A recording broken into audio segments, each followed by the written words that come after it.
This video is going to feature two things, and first of all, of course, a saxophone, this one here. And the second thing is this little microphone which is stuck in front of the head of an idiot. So first off, briefly about the microphone, it's an Audio-Technica AE3000 and it's a typical large diaphragm condenser. You've got two little switches on it, which is a minus 10 dB pad, which is pretty handy when you're playing loud.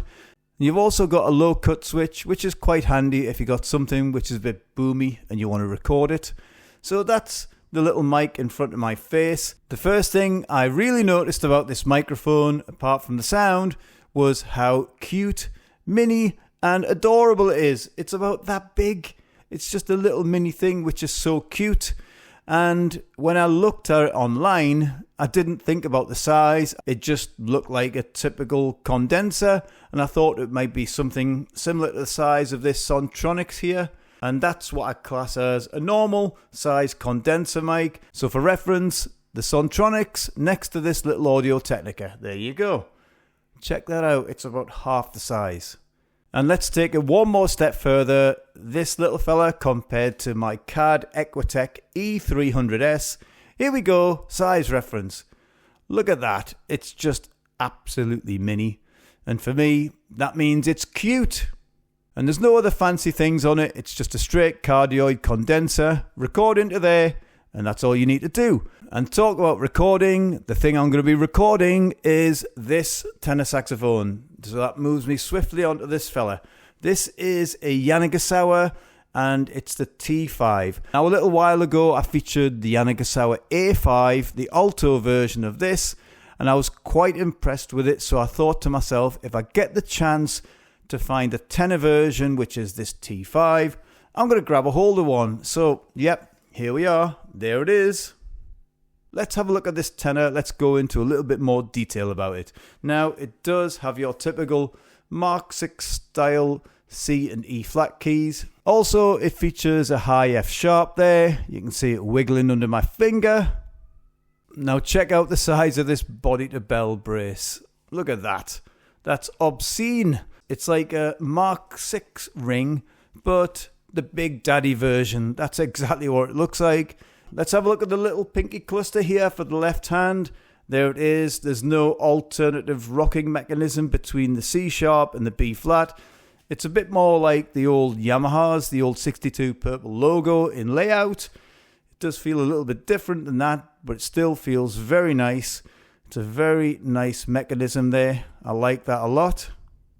Now these palm keys have this nice layout. They don't feel too awkward or too spread. They feel very, how do I put it, nice. Got a nice metal thumb rest down there. What I found is with the older horns that had plastic thumb rests of this era, after time the plastic gets brittle and it cracks. That's happened several times on different horns. So having the metal thumb rest is a real good thing to have. However, the thumb button here is plastic on the left hand. That's okay. They're quite replaceable. Now, of course, next to this little thumb button is my friend, the octave key. And of course, you know what it does. You know what it does. It likes to wiggle, and that's all it ever loves to do. And here it goes. Wiggle, wiggle, wiggle, wiggle, wiggle. Go on, mister. Get your wiggliness out of your system. The neck here has the Yanagisawa sign on there.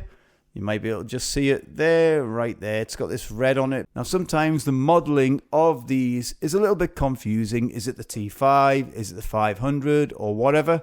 Now, on some of the Yanagisawa horns, they actually stamped a number 5 on them. And this has the number 5 on it. So using my little brain there, I think that means it's a T5. So this wasn't always in this condition like this. When I got it, it was, how do I put it? Horrible, dirty, disgusting. The pads were horrible. They were really, really in bad condition. I stuck this little fella in the sink and give it a good bath. Here's a little bit of the bath time. Check that out. This is a dirty little fella. Needs a good clean with this.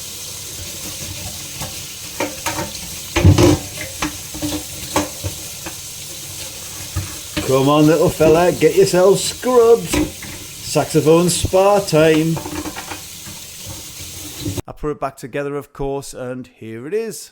So let's check out what this tenor saxophone sounds like in this little fella here. And as you can hear on my voice, this mic sounds pretty okay, doesn't it? So I've got a funny feeling that this little fella might be an actual mini monster. So let's check out what this sounds like. I'll speak to you lot after the demos.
Okay, final thoughts. Now, I thought I'd check out this microphone in real time as you're hearing it. So I'm hearing it now and thinking to myself, that has got a nice dry sound.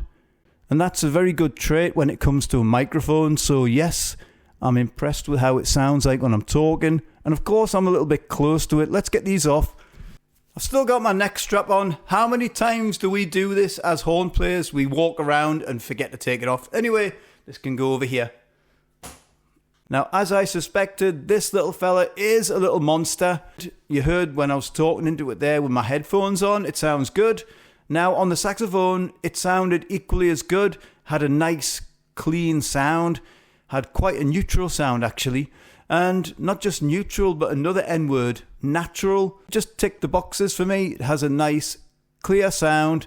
And when it comes to saxophone, that's all I want. It competes with things like this and like this. And look at the size of it. Come on. That is just ridiculous. And I like it. It's something I would absolutely use again. Now let's go from this little mini monster to this tenor saxophone here, the T5. I was quite impressed with it, but I wasn't blown away by it. It was not a bad tenor in any way. It's just one of them middle of the road tenors which does the job. And to be fair, that's all you really need. You can't expect every saxophone or every vintage horn to be a world beater. Some saxophones are just made to be okay. And I think that falls into this category.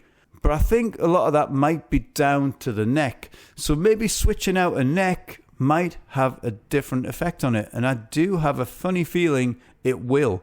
I'm just rolling with my thoughts and keeping it on the video here, because now that I think about it even more, a better neck on this tenor would really open it up. So yeah, it's went from being an OK tenor saxophone to OK plus. And the plus being that because this is a Yanagisawa and it has a pretty universal neck size, it's going to be able to take a lot of necks. So that means you've got a lot of options to open up your sound. So yeah, OK, it's an OK plus tenor saxophone. That's my final answer. Now I've been checking on the analytics of my channel and a lot of people who are watching my videos are not even subscribed.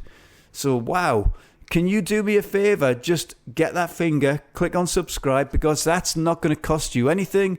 Because if you click on subscribe and you click on like, you're going to make my stupid head have a big smile on it like this. Thanks for coming this far. It's time for me to go and grab my cup of tea and I wish you a fantastic day. Or an average day. You decide.